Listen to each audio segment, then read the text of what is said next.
Assalamualaikum warahmatullahi wabarakatuh. Okey, baiklah. Alhamdulillah pada pagi ini di konti ini bersama dengan saya Rashidah Ramli sebagai moderator anda pada pagi ini. Okey, baiklah. Di sini saya ada 3 orang ahli panel yang akan merungkai dan memaknai prakasa yang ketiga, iaitu memperkemas perkhidmatan penginapan mahasiswa seperti mana yang telah digariskan oleh Yang Berbahagia Profesor Madya Dr. Muhammad Izzani Muhammad Zain selaku Timbalan Naib Chancellor Hal Ehwal Pelajar dan Alumni UMT dalam perutusan beliau sempena 100 hari pentadbiran. Jadi sebelum itu saya ingin memperkenalkan 3 orang ahli panel kita yang saya rasa amat dekat dengan mahasiswa UMT sama ada di dalam maupun di luar kampus. Baiklah, bersama dengan saya panel pertama yang berusaha TS Dr. Nik Aziz bin Nik Ali, pengarah Kolej Kediaman UMT. Apa khabar Doktor? Alhamdulillah sihat. Okey, baiklah, untuk panel kita yang kedua kita ada saudari Putri Nul Barkish Ridwan, Setiausaha Jawatankuasa Perwakilan Kolej Kediaman JPKK sesi 2022-2023, dan juga panel kita yang ketiga iaitu saudari Wan Mariam Syamimi Wan Salam, Timbalan yang di-Ketua Jawatankuasa Perwakilan Luar Kampus JPLK pada tahun ini. Okay, baiklah, terima kasih saudari Putri dan Mariam kerana sudi meluangkan masa bersama kami pagi ini. Walaupun saya tahu kalian sibuk buat persediaan untuk exam kan, start pada minggu ni kan. Okay, baiklah. Tanpa membuang masa, saya nak teruskan ke soalan pertama untuk panel kita yang pertama. Okay, saya rasa soalan ni sangat sesuai dikupas oleh Yang Berusaha Dr. Nik Aziz selaku ahli pengurusan HEPA yang kita cakap tahu dan mempunyai pengalaman yang luas dalam selok-belok pentadbiran dan pengurusan penginapan mahasiswa. Baiklah, bagaimana doktor melihat hasrat Yang Berbahagia TNC HEPA UMT agar Kolej Kediaman Bingkas atau Lekas bertindak dalam ikhtiar atau inisiatif untuk memperkemas perkhidmatan penginapan mahasiswa, dan juga apakah ikhtiar yang telah diambil untuk merealisasikan hasrat ini, doktor? Boleh doktor kupas sedikit? Okey, bismillahirrahmanirrahim. Terima kasih kepada saudari pengacara atau saudari moderator. Okey, kita di UMT ni bersyukur kerana KPT telah menyerahkan satu figura yang hebat bagi mengetuai barisan di Hal Ehwal Pelajar dan Alumni UMT. Okay, sempena dengan perutusan khas TNC HEPA UMT yang lalu, dia telah menggariskan 9 prakarsa, dan antara prakarsa yang terlibat dengan Kolej Kediaman adalah memperkemas perkhidmatan penginapan mahasiswa. Jadi saya rasa itu adalah antara inisiatif yang bagus yang telah ditengahkan oleh TNC HEPA. Okay, melalui inisiatif ini kita dapat bertindak dengan cepat, bingkas sebagaimana hashtag HEPA Bingkas. So begitu jugalah di Kolej Kediaman kita akan mengorak langkah yang lebih cepat bagi memastikan kebajikan pelajar khasnya di dalam ataupun luar kampus berjalan dengan baik. Okay, sukacita saya ingin berkongsi sekarang ini kapasiti kediaman di UMT, kalau di dalam kita ada sekitar 45%. Okay, kalau di luar kita ada sekitar dalam 55% pelajar. Okay, bermaksud kapasiti pelajar di dalam kolej ini jauh lebih rendah, okay, berbanding dengan kapasiti pelajar di luar kampus. Okay, berbanding dengan unjuran yang telah pun ditetapkan oleh Majlis Perumahan Universiti Malaysia, maupun mereka telah pun memberi satu guideline ataupun set, iaitu para pelajar perlu menginap dalam kampus sebanyak 70%. Okay, bermaksud UMT di 45% ini jauh, okay, terkebelakang berbanding dengan unjuran yang telah pun ditetapkan oleh MAPUM. Okay, namun sukacita saya ingin kongsikan juga, melalui 6 perkara yang telah pun disentuh oleh TNC HEPA melalui keputusan khas sebelum ini. Salah satunya adalah inisiatif yang telah pun Kolej Kediaman gerakkan. Kita telah pun berjaya untuk membeli 31 unit kediaman di residensi Tembusu, yang menelan belanja sebanyak jutaan ringgit lah, kalau ingin saya nyatakan.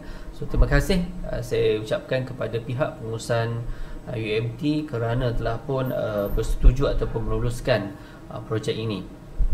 Selain itu juga projek ini insyaAllah akan kita dapat laksanakan pada sesi 23-24 seawal tahun 2024 lah.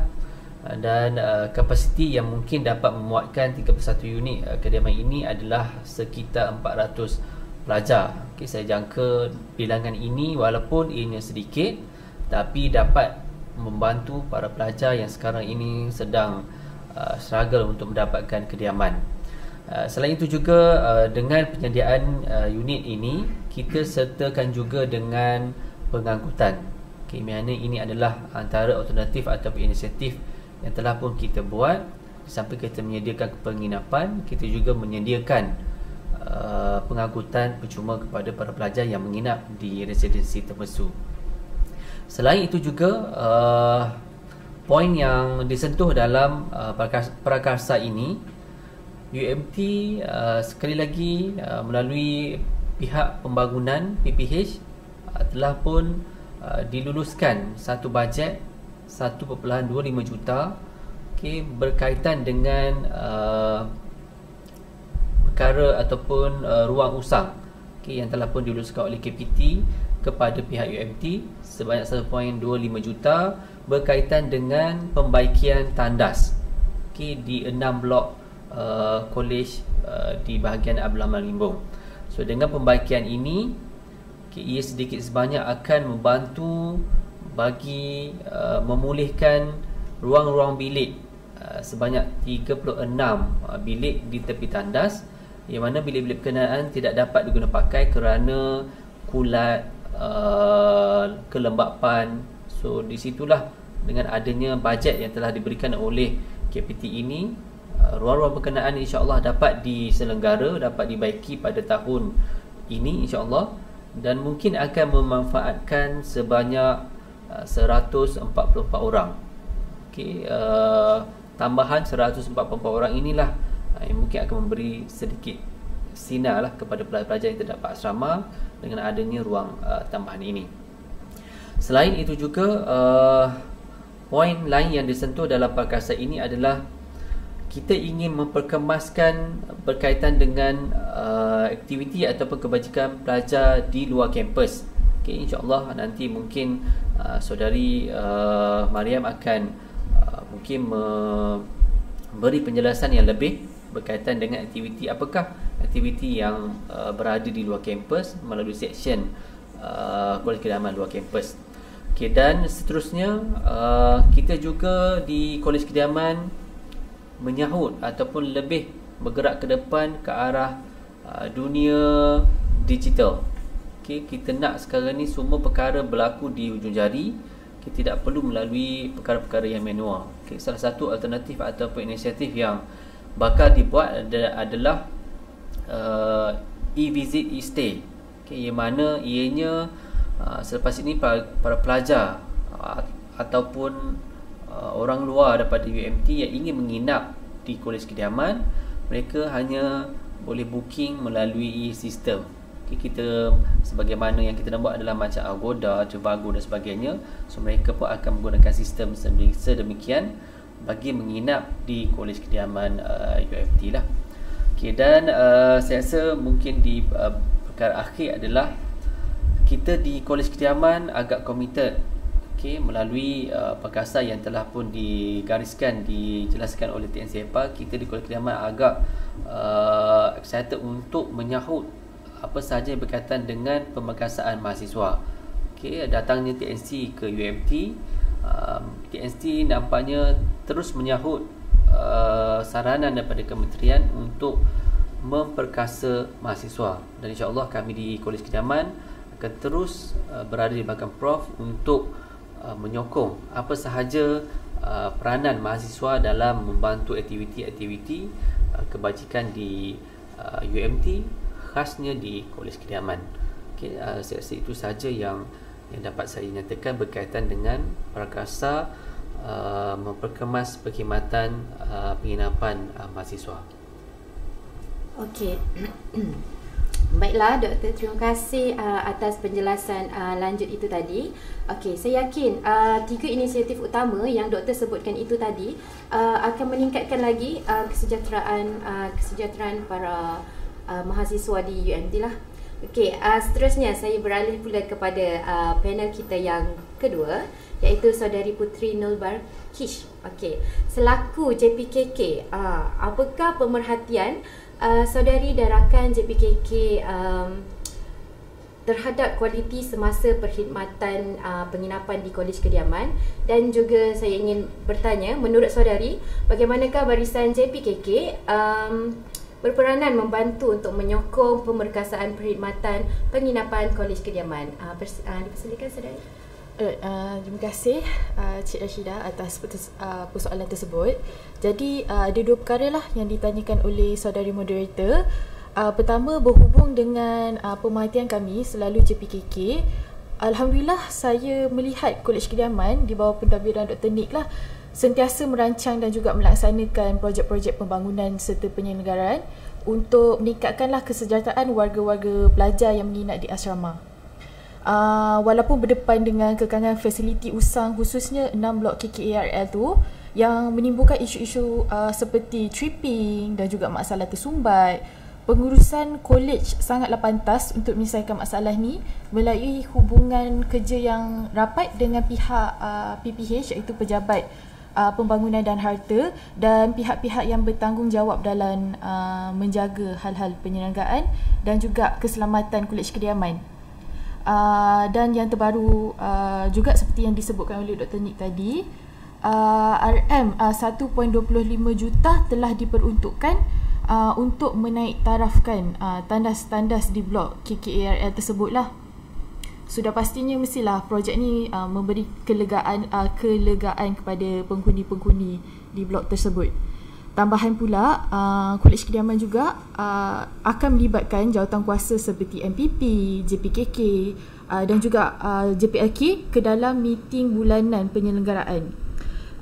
Ini adalah untuk bagi makluman awal lah kepada kami tentang keadaan semasa fasiliti-fasiliti yang terdapat kat dalam Kolej Kediaman dan juga luar kampus.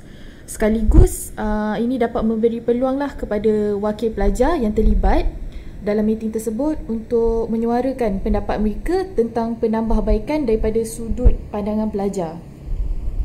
Okey, daripada pihak pelajar pula, sebenarnya saya nak berterima kasih kepada pihak Kolej Kediaman atas inisiatif lah pendigitalan penyampaian aduan, iaitu e-aduan. Yang e-aduan ni sangatlah mudah supaya para pelajar di asrama tu nak laporkan sebarang isu berkaitan dengan fasiliti penginapan. Apatagi sekarang ni kita dah start masuk face to face kan, jadi sangatlah. Okey, next adalah menjawab pertanyaan saudari moderator tentang peranan kami, iaitu peranan yang dimainkan oleh JPKK untuk menyokong prakarsa ketiga HEPA UMT. Okey, jadi kami JPKK terlibat secara langsung dalam beberapa lah lapangan untuk membantu menyokong pihak Kolej Kediaman. Antara yang saya boleh sebutkan, pihak JPKK dari semasa ke semasa bantu menyalurkan maklumat penting kepada para pelajar berhubung dengan penginapan asrama dalam bentuk yang mudah difahami melalui platform sosial media lah, seperti Instagram, Facebook dan sebagainya. Kami juga contohnya kami juga membuat tinjauan ataupun survey kepada pelajar yang tinggal di kampus untuk mengenal pasti keperluan semasa. Contohnya masa cuti perayaan utama ataupun cuti antara semester, data-data pelajar yang tidak pulang ke rumah digunakan untuk kami buat penjadualan operasi kafeteria. Okey, selain daripada kami menganjurkan aktiviti ataupun program di kolej, kami juga ada buat program penanda aras lah. Jadi program penanda aras yang dilakukan oleh JPKK dengan bantuan staf-staf Kolej Kediaman menjadi salah satu inisiatif yang dilakukan oleh pihak kami untuk bandingkan sistem pengurusan jawatankuasa Kolej Kediaman UMT ni dengan jawatankuasa Kolej Kediaman Universiti yang kami lawati. Jadi di samping kita menambah ilmu, kami dapat bertukar pendapat lah untuk memperbaiki sistem pengadilan yang ada sedia ada di universiti masing-masing. Jadi saya rasa apa yang saya huraikan tadi harapnya dapat menjawablah persoalan saudari moderator tadi. Terima kasih. Okey, baiklah, menarik penjelasan yang dia kongsikan oleh saudari Putri itu sebentar tadi. Okey, saya nak ucapkan tahniah atas kerja keras saudari dan juga rakan-rakan JPKK yang lain. Okey, baiklah. Dalam ucapan perutusan khas 100 hari pentadbiran TNC HEPA, Prof. Madya Dr. Muhammad Izani menekankan bahawa pihak HEPA tidak pernah mengabaikan mahasiswa yang tinggal di luar kampus. Okey, Dr. Nik juga ada menyebut tadi bahawa Kolej Kediaman disokong kuat oleh JPLK dalam menyantuni pelajar UMT di luar sana. Okey, boleh saudari Mariam kongsikan apakah inisiatif yang telah dilaksanakan oleh JPLK sesi ini dalam merangkumi perkara ini? Dipersilakan. Okay, terima kasih saudari Cik Rashidah. Terlebih dahulu saya mengucapkan terima kasihlah kerana sudi menjemput saya sebagai panel untuk bicara Prakasa HEPA UMT. Okay, sebagaimana yang semua ketahuilah, mahasiswa UMT sama ada tak kira yang menginap di dalam atau di luar kampus, mereka perlu disantuni secara saksama. Dan macam itulah, alhamdulillah, sepanjang memegang portfolio Tuan DP JPLK, saya telah bergaya aktif bersama rakan JPLK, fellow luar kampus, pegawai, tim Kolej Kediaman luar kampus, juga tidak lupa pengurusan HEPA juga. Kami bersama-sama telah membuat beberapa program untuk menyantuni pelajar. Buat makluman semua, seperti mana yang Dr. Nik ada katakan tadi, pelajar luar kampus terdiri lebih daripada pelajar dalam kampus, di mana merangkumi lebih daripada 6,000 pelajar yang lebih daripada 6,000 pelajar daripada 10,000 lebih pelajar. Jadi di situ kita ada sedikit orang kata macam kesukaran lah, bukanlah kesukaran tapi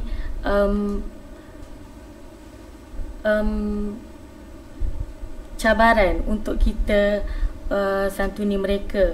Namun dengan kerjasama semua, alhamdulillah kami sama-sama dapat santuni dengan beberapa program seperti Ziarah Syakna. Ziarah Syakna merupakan program yang diadakan di 3 zon utama luar kampus. Luar kampus terdiri daripada 3 zon. Zon A, Mengaban Teleport, Zon B, Zon Gombadak, dan Zon C, Tok Jembal. Kita akan memilih rumah-rumah pelajar yang terpilih lah untuk dijadikan kita panggil one stop center. Kita akan mengadakan sedikit rewang-rewang. Kita akan panggil juga komuniti daripada luar untuk datang menjamu selera, merapatkan ukhuwah. Ini juga selaras dengan hasrat KPT lah untuk sama-sama memasukkan sekali komuniti di dalam perancangan mahasiswa. Di samping itu juga, Ziarah Syakna ini kita ada mengambil data-data pelajar sebab pelajar luar kampus ni dia majoriti dan sukar untuk kita ambil data mereka. Jadi program seperti ini kami mengambil peluang untuk mengambil data-data pelajar luar kampus untuk perangkaan Kolej Kediaman luar kampus. Di samping itu juga kami juga ada mengadakan program Jom Ronda. Jom Ronda ini kami melibatkan juga PDRM, Polis Diraja Malaysia, untuk sama-sama turun. Kami buat rondaan pada waktu malam di rumah-rumah pelajar lah yang terdiri daripada 3 zon yang saya katakan tadi. Kami juga ada hulurkan sedikit bantuan dari dalam bentuk bantuan makanan dan peralatan rumah.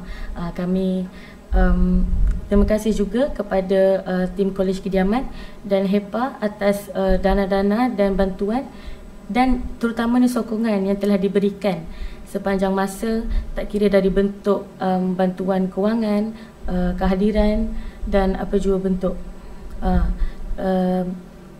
Seterusnya, di samping daripada program yang telah dirancang, kami juga ada tindakan-tindakan ad hoc kebajikan, termasuklah bantuan banjir.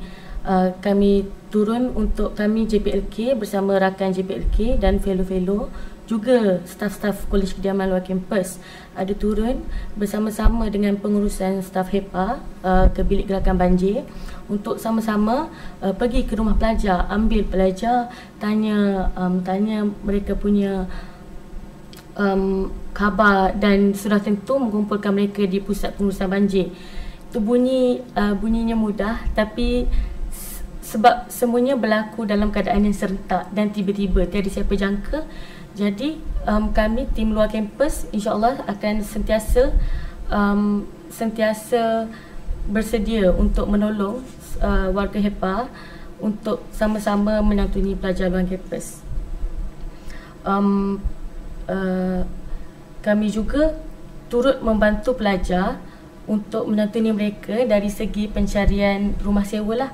Seperti yang saya ulang sekali lagi, kita pelajar luar kampus majoriti, dan kita juga ada saingan dengan pembangunan dan pendidikan yang berdekatan. Terengganu juga terkenal dengan kawasan pelancongan. Jadi tempat penginapan itu adalah sangat terhad. Kita ada pelbagai IPT terdekat kita yang kita panggil sekelompok lah kan, tempat-tempat bandar yang berpendidikan.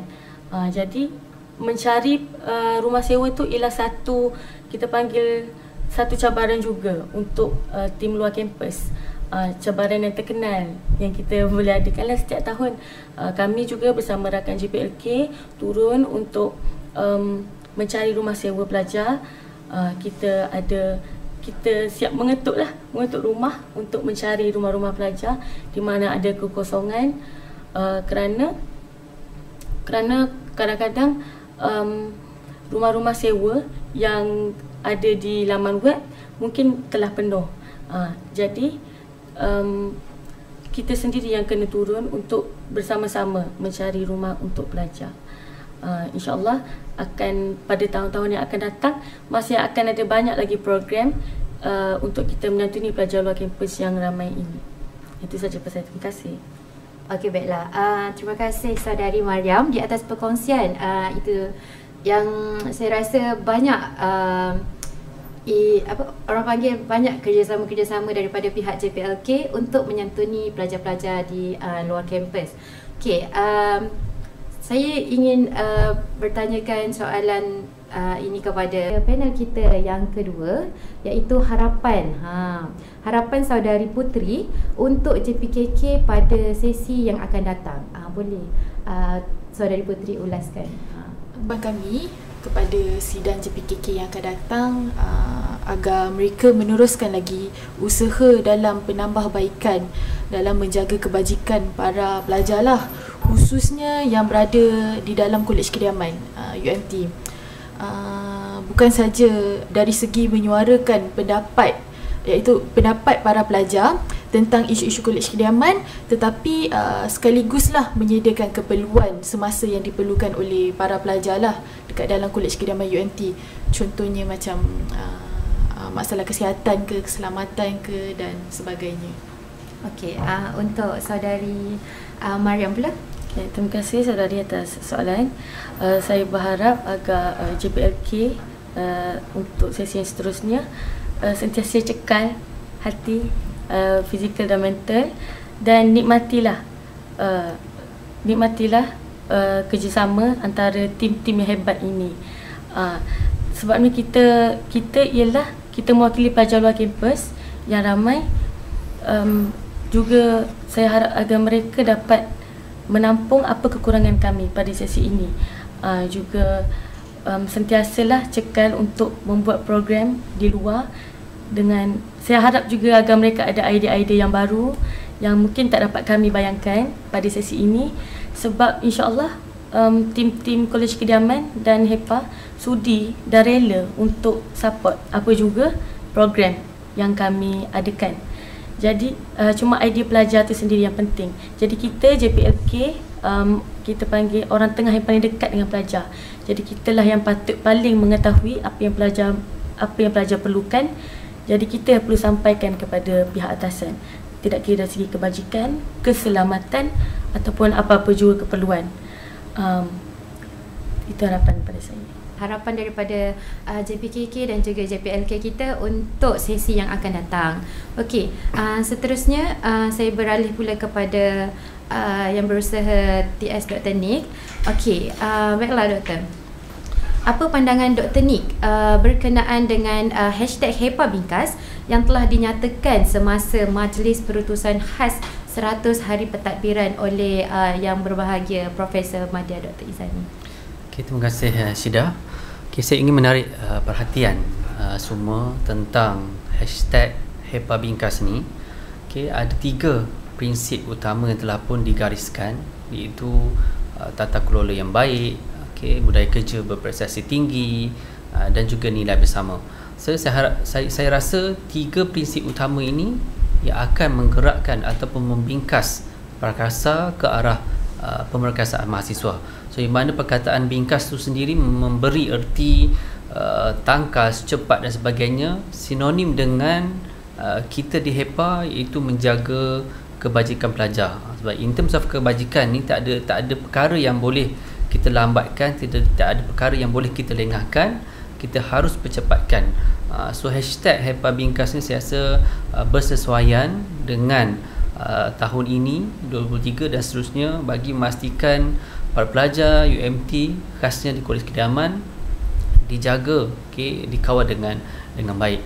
So situasi kini yang kita tengok sekarang ni, peredaran zaman, peredaran media tu agak cepat, okay, berbanding dengan sebelum ini.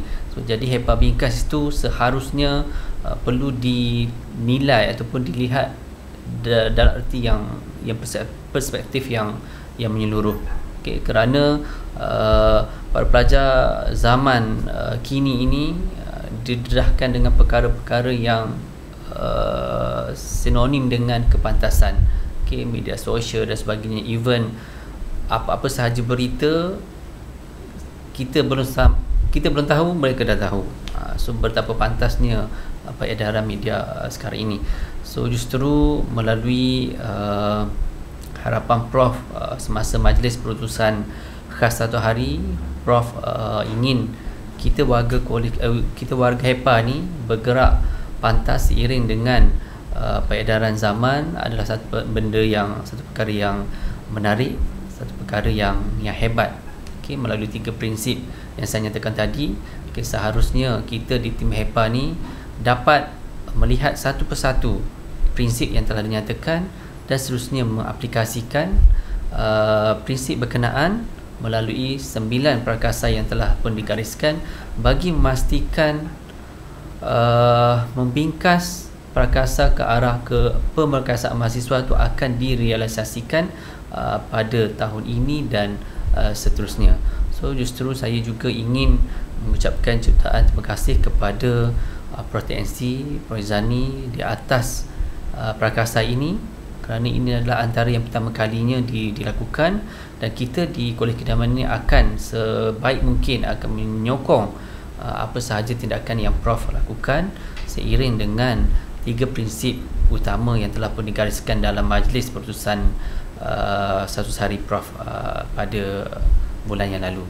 Okay, saya rasa itu saja, dan saya juga ingin merakamkan jutaan terima kasih kepada barisan JPKK, JPLK pada sesi 22-23 kerana telah pun banyak membantu Kolej Kediaman dalam menjaga kebajikan, dalam menjadi perantara pelajar dengan pengurusan dan juga menjadi orang penting lah orang cakap di Kolej Kediaman.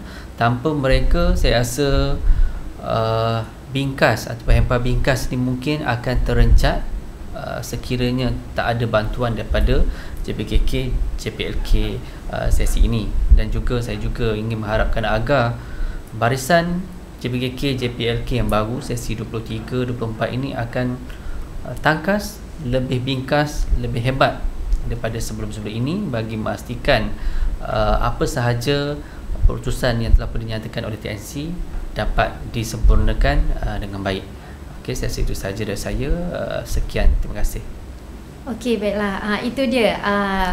Kata orang, kita kenalah tangkas, ya, bukan saja HEPA saja yang tangkas, sebabnya pelajar-pelajar daripada JPKK dan JPLK juga harus sama-sama tangkas dan bingkas dalam menangani hal dan pengurusan Kolej Kediaman ini.